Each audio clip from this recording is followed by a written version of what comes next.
The grand finals of the Marvel Rivals Championship Season 1 are underway as the time of this video, and this week I got the chance to sit down with 3 players from some of the best teams in NA to ask them about the meta, the MRC, and what they really think about the current state of Marvel Rivals before the top 8 showdown on April 5th. I got to chat with Lyte from FlyQuest, Hogz from Sentinels, and Terra from 100 Thieves. As a full-time esports commentator and coach, getting to talk directly with the pros is probably the most fun part of what I do, but understanding the competitive integrity of these teams, I didn't ask any specifics on what their strats for the grand finale will be, but their answers did give us some good idea of what to expect. This would normally be the part of the video where I get to say what the nice sponsor people in my emails write for me, but I'm not quite there yet, so if you'd like to see me get to that point, it would mean the world to me if you subscribed, as only 4% of the people watching my videos have hit that button so far. Without wasting any more time, let's jump into the interviews. What would you say is the dominant meta right now? Yeah, I think it is pick Groot or lose the game, pretty much. Well, it's just Groot and Hella, right?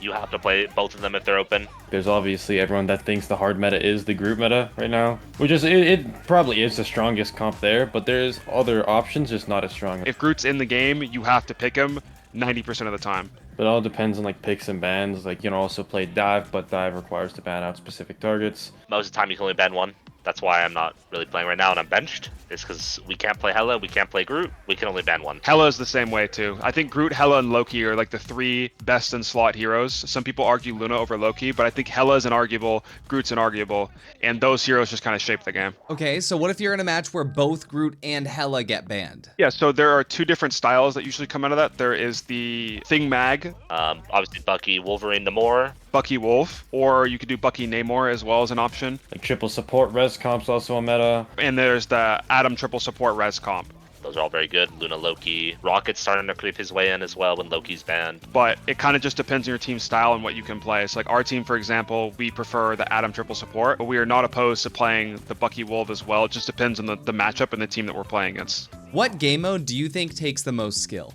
Well, it's definitely not King of the Hill. It's definitely not that. Domination probably is, because domination always revolves around the very first fight.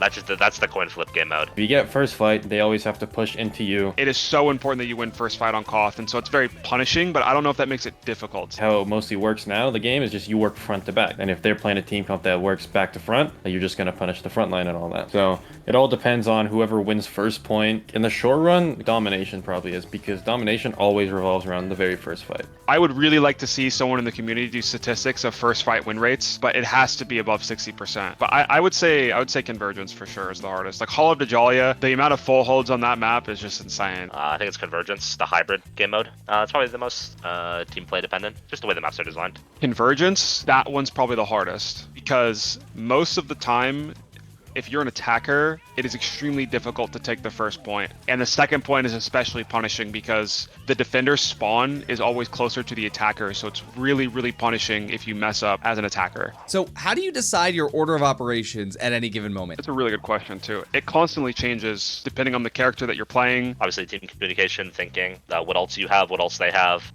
In the context of the comp that you're playing against the team that you're playing against, in the context of the comp that they're playing as well. Yeah. So like for my role, it's what are the things that's like gonna make tanks jobs harder or backline harder. You want to find things that are annoying. So what's gonna be annoying? Loki clones. You want to go for Namor squids, lamps. You want to go to destructibles first. So for Spider-Man, for example, because you are the most mobile hero in the game and you can access any part of the map that you want to at any time, the options that you have might seem unlimited, but it's actually pretty simple because you just go when your Venom goes, or you go when they're not looking at you, or you can go to get people to look at you so they don't look at your team. It's one of those 3. And then you go look at someone if they're taking a off angle that's bad. You want to go look at them and mark them, or you're either just going to shoot the tanks. But that all depends on what abilities are used. So if like abilities being used, bubble, you're going to go look at someone else really, or you're going to spam the bubble out and then burn him. Like if they have 2 support ults, you have to kind of play slow, wait for yours, or you can play fast, try to force something and kite. Spider-Man's order of operations are very simple. You're a dive hero, so you're going to dive. It's just how do you want to dive?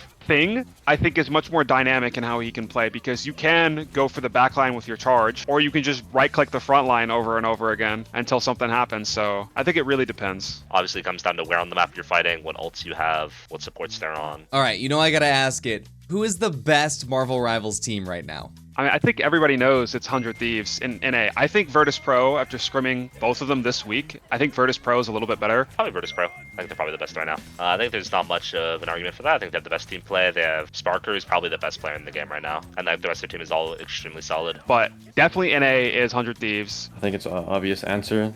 It's us because we just won MRI. I think a big part of that as well is not only they've been playing like as a team since the alpha, but also that all of their best heroes since the alpha are hard meta. Like Vinny has been playing Groot since the alpha, and he's always been a Groot player, and Groot is just the best tank in the game. So naturally, that's going to elevate their team to the next level. And that's not to take away from them. They're all obviously very, very good and talented players, but I think that is like a big, big reason. But I feel like a lot of teams are improving in all that, and anything can happen as like every game will go. Everybody can have their off day and all that. You gotta just wait until the time's to shine, and that's when the money's on the line. Sentinels, if it was a Hulk meta, it would be a different story. Like it would be much closer because Vinny never plays Hulk, but Hogz is really, really good at Hulk, but he's not good at Groot. So it's like same thing with Wolverine and Bucky for Terra, or like Hela and Namor for Delena. Loki being the best character in the game for Harvey. Like it's just down the line, all of their best in slot heroes are the best heroes in the game. Like they just have the perfect meta. But who is the best Marvel Rivals player that plays your role or your hero? I think the main comparison that everyone would probably agree with is it's just me and Sparker.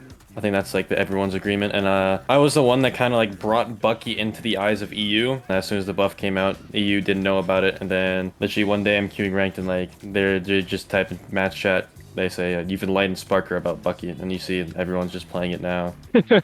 I don't like to. See, I said I'm the best Starlord in the world during the interview of MRI because I was like very hyped. I thought I played very, very well. We had like a really bad day like the past 2 days, and for us to come back from that and play in the way that we did, I was very, very amped. And so normally I don't like making absolute statements like that of like X person is the best or I'm the best or whatever it may be. It puts a lot of pressure on you to perform, right? I think myself, obviously Necros is a popular mention. I know Raziel has been getting a lot of attention as well. Really Sticky is like this 12-year-old kid, and you know, he just plays it like Celestial Eternity and just one-trick Spider-Man. So I imagine give him 5 years, that guy will be a beast. Shit, I'll coach him. You could be Light Junior, bro. I got you. Let me know.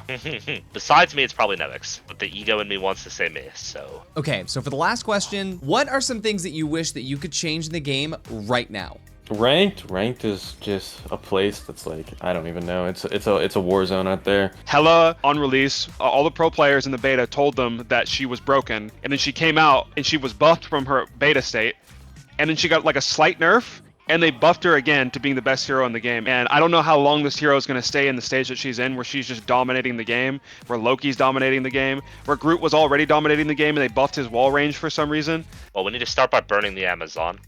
It's a good start. After that, like obviously Hela nerfs are good. Bucky, Wolverine, I think those two characters need probably a little bit of touching. We should nerf them heavy into the ground because I think they're probably fun characters to watch to an extent. So far, they just had a track record of buffing the strongest heroes, and maybe it's because they're going off of statistics and lower ranks, and they're compensating for balances in lower ranks for the majority of the player base, and I understand that. For me, it doesn't really seem like what the clear direction they want to take the game in. Do they want a more competitive focus or a casual focus?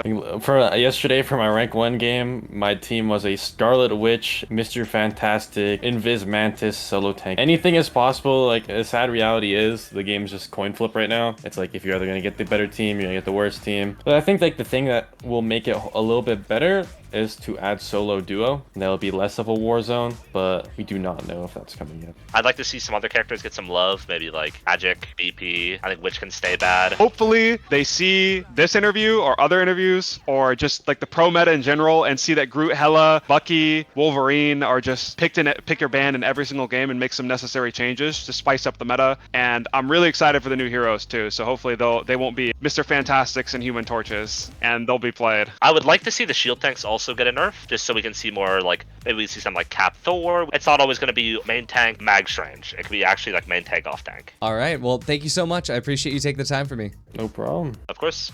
Yeah, absolutely. Anytime, brother. Let me know if you ever need anything. And thanks for watching, boys. To be honest, I wasn't expecting there to be so many differences between some of the answers here. But what do you think? Did you find yourself agreeing with everything they said? What are your answers to the questions? And who would you like to see me interview next? If you like this video, be sure to like and subscribe to help me get involved with the official MRC. Thank you so much for watching, and don't worry, you'll see me around.